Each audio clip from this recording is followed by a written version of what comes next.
আমাদের সৌভাগ্য কি জানেন, আমাদের মাননীয় প্রধানমন্ত্রী যেরকম একজন সাদাসিধে মানুষ, অহংকারহীন মানুষ, দাম্ভিকতাহীন মানুষ, একদম সহজ সরল একজন মানুষ, ঠিক তেমনিভাবেই আমরাও বগুড়া সদর আসনে একজন সাদাসিধে মানুষ পেয়েছি। এটা আমরা আল্লাহ পাকের দরবারে আমরা শুকরিয়া আদায় করি যে এমন একজন মানুষ, যিনি একজন সৎ মানুষ, একজন শক্ত অভিভাবক, যিনি আমাদের নেতৃত্ব দিয়ে যাচ্ছেন, আমাদের প্রিয় নেতা জনাব রেজাউল করিম বাদশা ভাই। উনি এমপি হওয়ার আগেই এ এলাকার উন্নয়নে কাজ করা শুরু করেছিলেন। আপনারা জানেন গোকুল তসলিম উদ্দিন উচ্চ বিদ্যালয়ের যে বিল্ডিংটা হচ্ছে 1,80,00,000 টাকাতে, সেটা উনি এমপি হওয়ার আগেই ঢাকায় কথা বলে উনি সেই বিল্ডিং নিয়ে এসে দিয়েছেন। এবং আপনাদের যে আজকের যে সমস্যা উনি নিজ চোখে দেখে গেলেন। আমার বিশ্বাস এটা আর আমাদের কারো সুপারিশ করতে হবে না, উনি একাই আপনাদের এই সমস্যাগুলোর সমাধান করার জন্য যথেষ্ট। এখানে আমি বলছি এই হলটা একটা গুরুত্বপূর্ণ হল, যেখানে আমাদের নিজেদেরও প্রোগ্রাম করতে হয়, সে কারণে এই হলটা হওয়া জরুরি। এবং এখানে সামনের যে বাউন্ডারি ওয়াল এবং এখানে যে গেট, সব কিছু মিলে আপনারা এগুলো পেয়ে যাবেন খুব দ্রুত সময়ের মধ্যে। আমরা শুধু আপনাদেরকে একটি কথা বলবো, দেশ এগিয়ে যাচ্ছে, এ দেশ আর পিছিয়ে থাকবে না। পৃথিবীর অন্যান্য যে উন্নত দেশগুলো রয়েছে সেই তালিকায় বাংলাদেশ যেন যেতে পারে, বাংলাদেশ যেন মাথা উঁচু করে পৃথিবীকে শাসন করতে পারে, সেভাবেই দেশ এগিয়ে যাচ্ছে। এমনিভাবে যখন দেশ এগিয়ে যাচ্ছে তখন আমাদেরকে পিছিয়ে থাকলে হবে? এই স্কুলের লেখাপড়ার মান যদি দুর্বল থাকে তাহলে আমরা কেউ এখানে আসবো না, কেউ এখানে বরাদ্দ দিতে আসবে না।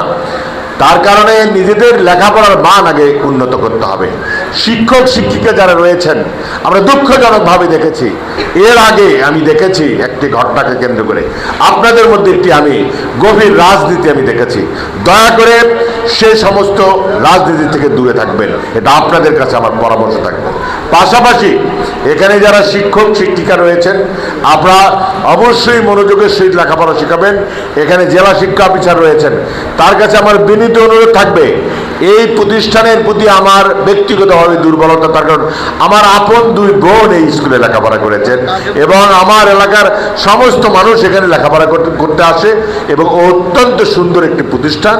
আপনি আপনার নিজের প্রতিষ্ঠান মনে করে এই স্কুলটা দেখাশোনা করবেন, এটা আপনার প্রতি আমার কর্তব্য মনে করছে এবং দায়িত্ব দিচ্ছি। পাশাপাশি এখানে আমাদের ফ্যাসিলিটিজের আমাদের ইঞ্জিনিয়ার সাহেব আছেন, ওনার সাধ্যমতো চেষ্টা করবেন।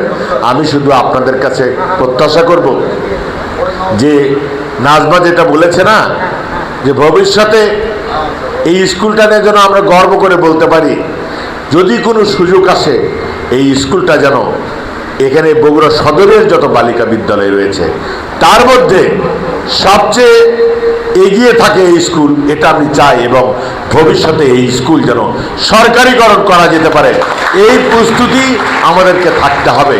এইভাবেই আমাদের লেখাপড়া এগিয়ে নিয়ে যেয়ে চলতে হবে, এটা আমার প্রত্যাশা।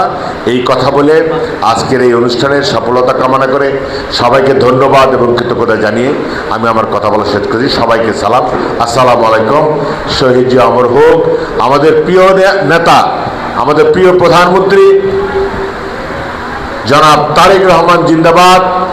গোকুল তমিরুন্নেসা উচ্চ বালিকা বিদ্যালয় জিন্দাবাদ। আমাদের মাননীয় এমপি মহোদয় জিন্দাবাদ। সবাইকে সালাম, আসসালামু আলাইকুম। হিন্দু ভাইদেরকে আদাব।